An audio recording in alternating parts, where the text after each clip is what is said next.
All right, students, we're looking at some practice problems today, and we're going to look at maybe three altogether. And these are all vector addition practice problems.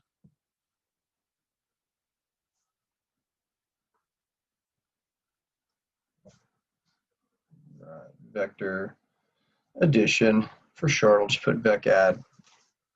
Number one, it's going to be very similar to the practice problem we did in our second set of notes for vector addition with a twist. So we're going to make it a little bit trickier. So we're going to say an ant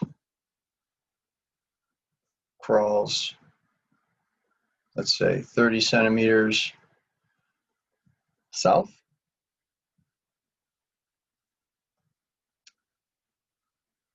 50 centimeters east, and the last one here will be, let's go 100 centimeters at, now we're gonna, this third one's gonna have an angle to it. So these two are straight up one direction, right? This is due south, that's due east. So this is down and this is right. Remember, east is right, down is south. This is gonna have an angle to it. So 100 centimeters, let's go 30 degrees. Make sure this actually gives me something I want. We'll say north of east. Yes, north of east, that will be good. What is the ant's resultant displacement? So in our first vector addition problem, we're going to do another displacement problem. Remember, displacement is a vector. It has a magnitude and a direction. And we have three different displacements that we're essentially putting together. Now, I showed you in the previous lesson that you could list out what your three displacements are, however many you have. In this one, I'm just going to go straight to drawing the picture. Now, I'm going south, and I'm going east, and then I'm going to do like this northeast kind of thing, which would kind of look something like that, right? So I think starting here on my drawing would be a good idea. So I'm going to go 30 centimeters south, and you see that I'm using a space for every space is a 10 centimeter amount. And so we just need to go about that same distance, knowing it's 30, and then maybe another, so that would be like 50, right? So we'll say 50 centimeters east. And you can see I went to the right, which is east. Also, remember, you're taking your vectors and you're putting them the head of 30 went on the tail of 50, or it is probably more correct to say the tail of 50 went on the head of 30, head to tail. And now we're going to take our last vector, 100 centimeters, 30 degrees north of east. Now this is where people will struggle, and that is understandable. So look at this light little XY axis that I'm creating. Right at the head of 50, I'm creating this little light, kind of, not drawing too darkly, XY axis. Now we know that this direction is north and this direction is east, right? Now if I just went straight 100 centimeters that way, the issue with that is that would be northeast, and we'd be talking about a 45-degree angle here. We're looking at 30 degrees north of east. Now when I look at this kind of complex direction, I actually start at the right and I move to the left. Let me show you what I mean. Start at the right and begin reading this to the left. It actually helps. So I'm going to start where? I'm going to start on east. I'm putting my pen down on east, right? And then which way am I going to swing? Starting on east, I go north of that east. So north, I would swing to the north. See how I'm swinging my pen? I'm rotating it, so to speak, right? I'm rotating how many degrees? About 30 degrees. Which is kind of like that, right? That's about 30 degrees right there. So see, I started on the east and I swung to the north. And you can see that's about 30 degrees. So keeping that in my mind, I'm going to start drawing my vector like that. Now tell me when I should stop. Should I stop there? No, that's about the same length as that. So that's like about 50. So maybe double that distance and you've got yourself your third vector. of 100 meters, or centimeters, I should say, centimeters. Now this is also important, and I should have done this from the start. This is delta x1. This is the first displacement. This is the second displacement, delta x2. And this guy is delta x3. And I know this whole delta x is kind of clumsy, it's lunky, there's a lot, it's a lot to write, but just remember this delta x just means displacement. So it's displacement 1, displacement 2, displacement 3. Don't forget to put in your 30 degrees as your reference angle right there, okay? 30 degrees, because we went east, we started on east and we swung to the north 30 degrees, and then we drew our line 100 centimeters long. All right, so this is a very important step. This is not necessary for solving a vector addition problem. It is necessary if you want to score all the points on my tests, because this visual will help us as we move through the math. Trust me on that. Okay, now let's visualize something real quick, and let me get a different color. Different color. Here we go, okay. Maroon. My result, the result that I'm looking for, if you look back in the part 1 notes, you'll notice we start on the tail of the first vector that we added, and we start working our way towards the head, right? And I kind of curved on accident, right? It'd be more like, there we go. All right, that's better.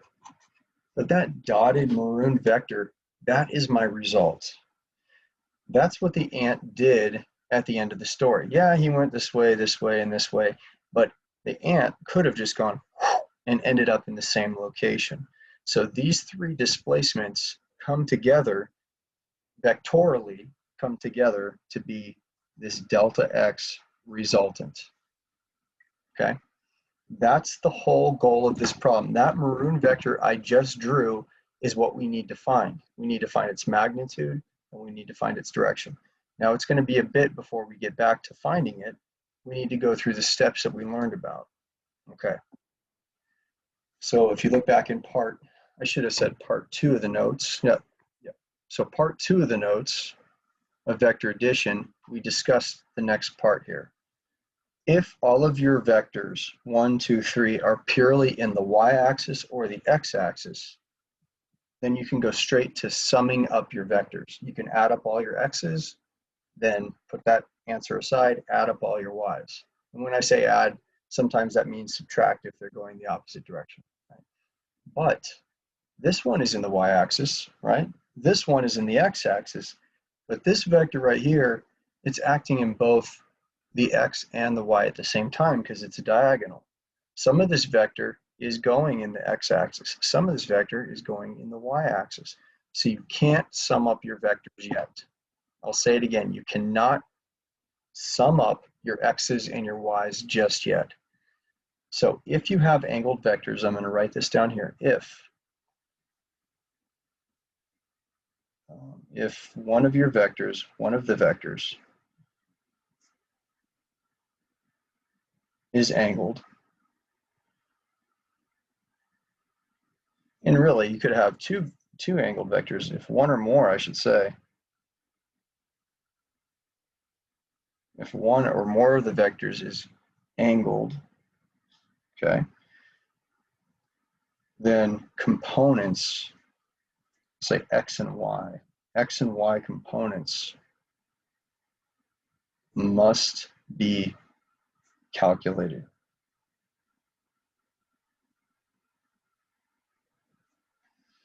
So for any angled vector, we must find the components of that vector. Now, what do I mean by components? I brought it up in the last lesson. What I mean by components is a piece of this is in the x and a piece of this is in the y.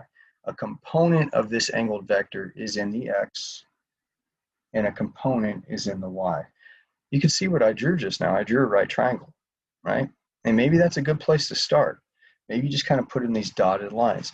Now, if this is where you leave it, you're going to be in trouble. You have to show me what direction these two dotted lines are going. So think about this for a moment. We're just zeroing in on this 100 centimeter vector, right? We're We're just looking at that. Forget about this maroon vector, forget about this one, forget about this one. This is our world right now. We just care about this guy. If you had to explain this to somebody, what would you say? I'm going a little bit to the right, and I'm also going which way? Up, right? You'd be going, this diagonal is a combination of east and north, isn't it? I mean, we should already understand that because we already translated this idea. So this dotted line is going which way? It's going east. You must have an arrowhead on these dotted lines. You cannot just draw a line, right? You will lose points and you will not be able to do the next steps coming up if you don't put this arrowhead. You gotta put this arrowhead. And this arrow, this dotted line has an arrowhead that should be pointing up. And when you look at this, it should make a lot of sense, right? This diagonal vector is made up of some east and some north. So the reason this confuses students and why I'm taking so much time on this is because you have just gotten done doing head to tail addition, right? You put the tail on that head and this tail on that head, and you did all that. Now all of a sudden, I don't know if you can tell what I'm doing here. I'm doing it kind of the opposite way here. I'm starting at the tail of the vector I want to break into components, and I'm working my way towards the head of that vector, going either up, down, left, or right. So I think that's worth writing down. To break a vector into components,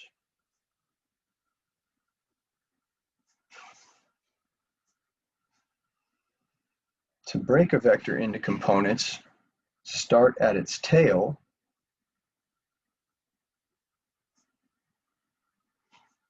and move toward its head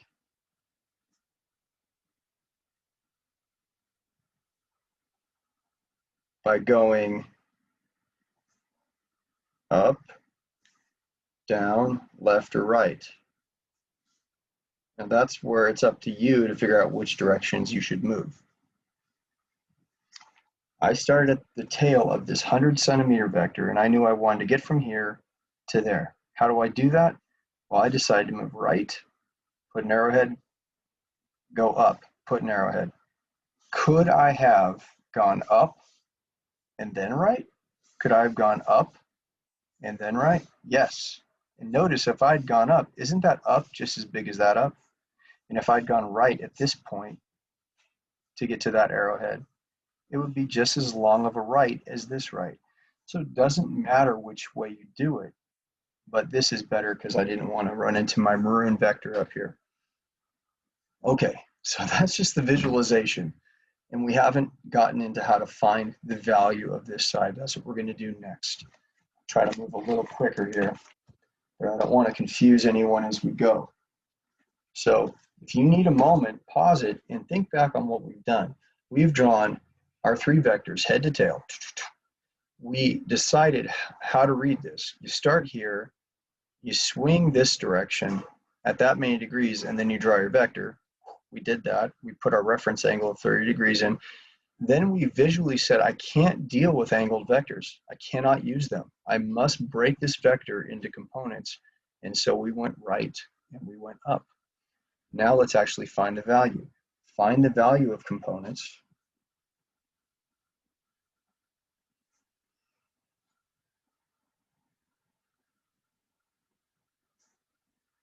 by using sine or cosine. Some people say, well, can't I use tangent? Yes, sometimes you can, but I'm telling you, just to keep life easier, use sine or cosine. Okay, just that's easier. What you need to decide right now is this side, this component right here, that x component, is it adjacent or opposite to that 30 degrees? Is it adjacent or opposite to 30 degrees? It is adjacent. Adjacent just means next to. Isn't this side of the triangle, this vector right here that I keep over outlining, isn't it touching the 30 degrees? This side is touching the 30 degrees. If you are touching the 30 degrees, you are adjacent. And you might think, well, why do I care about that? I want to remind you here that sine of the angle in general is equal to opposite over hypotenuse. Okay, and cosine of the angle is equal to adjacent over hypotenuse. Yeah, so this side right here uses which one of these functions? Well, it is the adjacent side because it touches the 30, therefore I should use this function right here. So right underneath this, I'm going to write the cosine of 30 equals this adjacent side I'm looking for. I'll put ADJ for now, over the hypotenuse, which is how much? 100, right? That's it. So let's find the adjacent side. I would multiply both sides by 100, like that. These hundreds would divide out, and you would have 100 cosine 30, okay? Make sure your calculator is in degree mode. So on this TI, I would press second, and never mind, that's wrong. I'd press this DRG for degree, and you could see, you could be in radian mode or degree mode, and I don't know what this one is. We want to make sure we're in degree mode. So if you have another calculator and you're not getting the answers I'm getting today on the notes, let me know in class and I'll help you with your calculator to get it into degree mode. It should be in degree mode.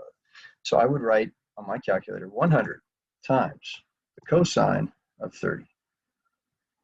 And I would get 86.6. And that's good. We'll keep it. So this side right here, I'm actually going to call it something, and it's going to feel kind of clunky. Delta x3x is what I'm going to call it. Is equal to how much? 86.6 centimeters. So why did I call it this? Well, isn't this vector in the x-axis? Yes. And isn't this part of this x vector? Isn't it part of delta x3? Yes. So I called it delta x3, the x piece. Right? Delta x3, the x component. That means this side up here will be delta x3 y. And you can be sure that if you use cosine for this side, that we could use sine for this side.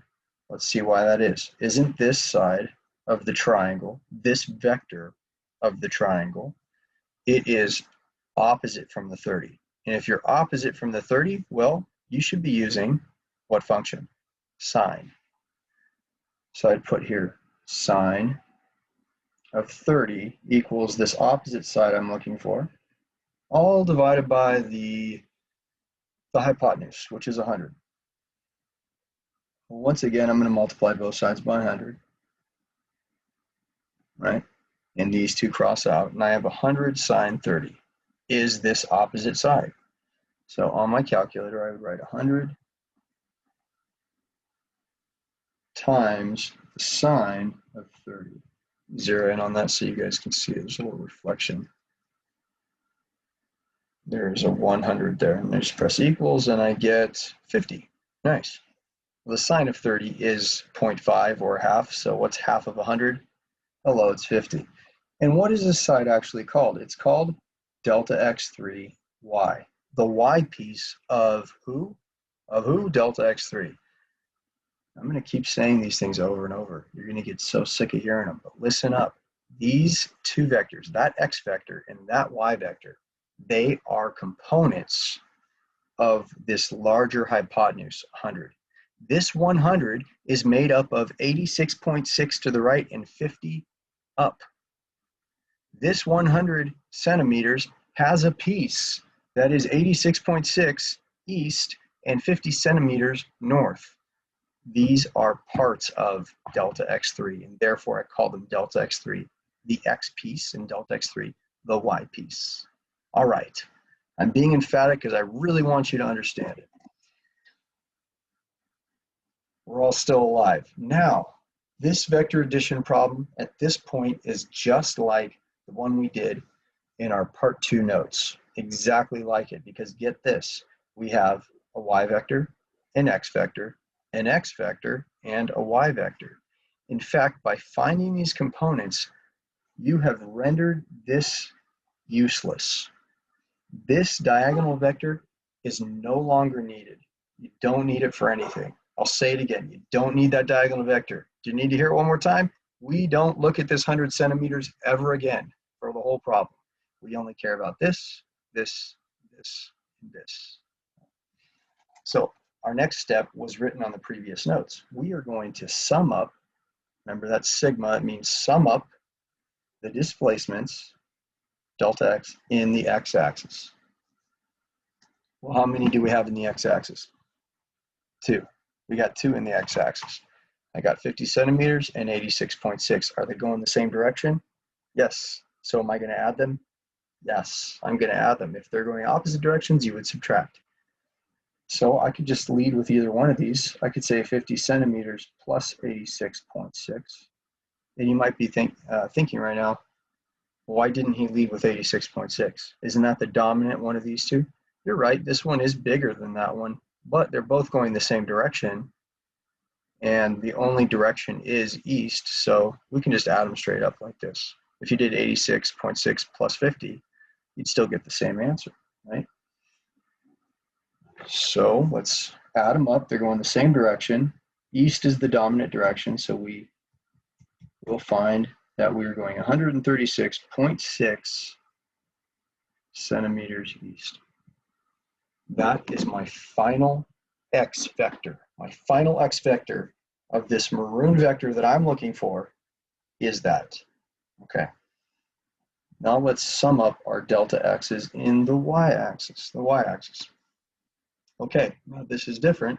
You got this y vector and you got this y vector. And clearly, who's stronger? Clearly, this one's the bigger amount, right? So north is stronger than south, so we're going to lead with that. We're going to say 50 centimeters minus, because this one's going south, 30 centimeters. And guess what? We get 20 centimeters. Which way? North, because the 50 north is dominant.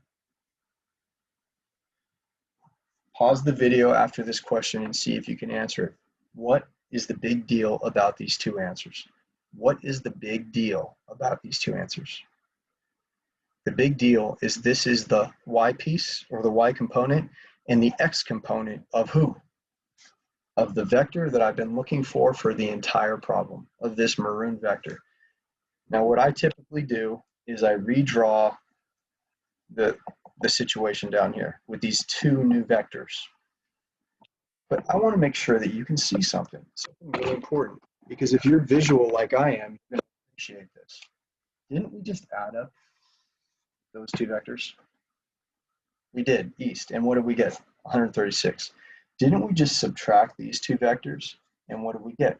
We got a little vector acting which way? Up, right? We got this.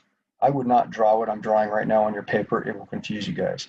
But these are the two answers we got. Now check it out. If I translate this over to here, boom, and I translate this guy up here, boom, can you see now what I'm saying?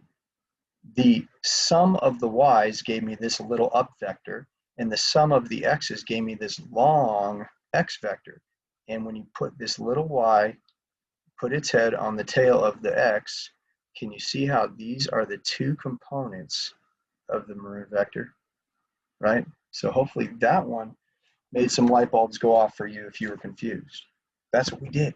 We went through a process of vector addition to find one x and one y that will create that maroon vector. Okay, I'm going to redraw it though, because I think that's a good idea. So there's my 20 centimeters, and let's get my 136 centimeters all the way over here, like that. Head to tail. Starting at the tail of the first, I go from there to the head of the last. I kind of misshot that, but you get what I'm saying, right? There it is. There's my answer. There's my delta XR. This guy is tired. There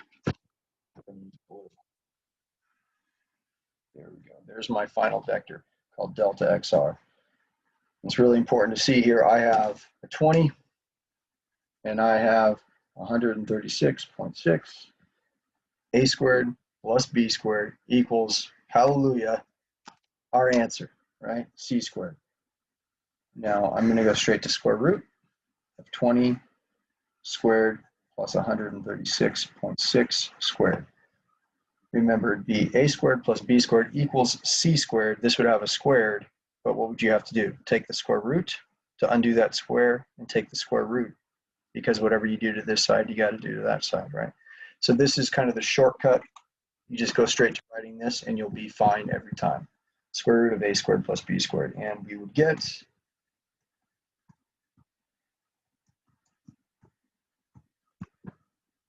138. So I'm going to get delta XR is 138. Pretty much that, 138. It says 0.05. We can say 0.1 if we wanted, but who cares? That's fine. Don't forget we're dealing with the unit of centimeter here, not meter, not kilometer, centimeters. And if you paid close attention on the last set of notes, you know we're not done. You know we need an angle at, and it's going to be like some kind of bearing, right? South of east or north of west. So we still need to find the direction. You found the magnitude. That's the hard part. Now let's find the direction. What do you do next? Do you remember? You place, I don't think we wrote this on the last set of notes, so I'm going to say this is your next step. When you're finding direction, find direction by placing an XY axis at the tail. Let's blow this thing up so you guys can actually see it. At the tail of your resultant vector.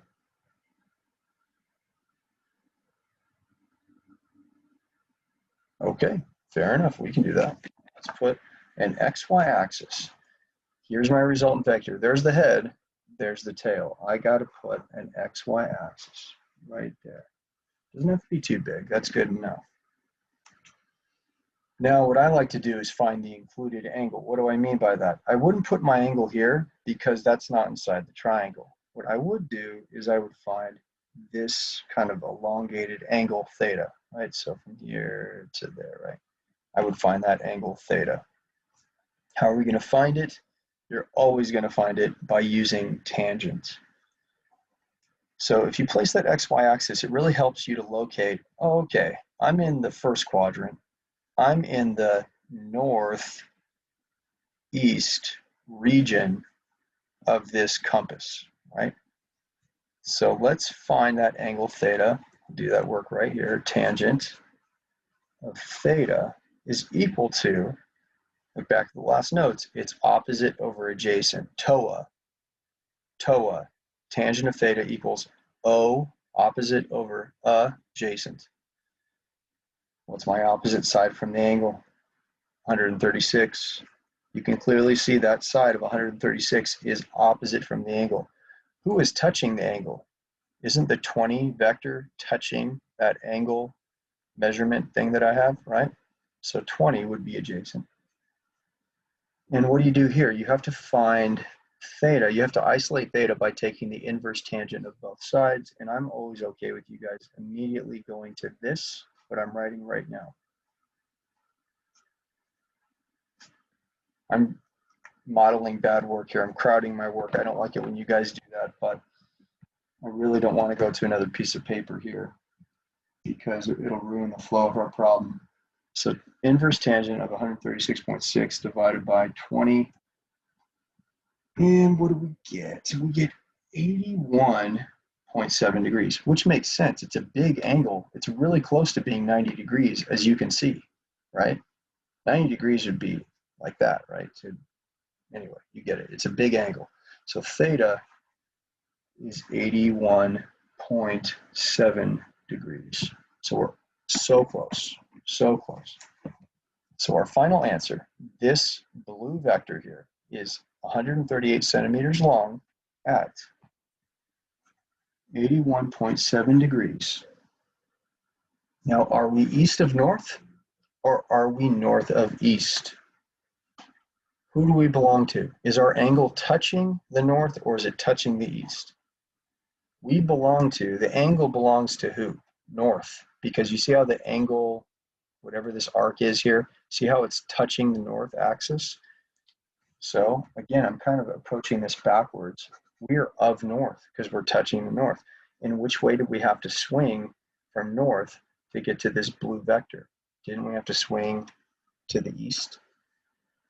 Swinging to the east from the north, right? So we are east of the north heading, and that is your answer. And I told you at the beginning of these notes we're going to do 3 problems, but that took some time.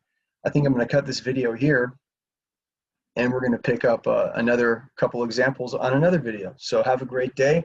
Talk to you soon.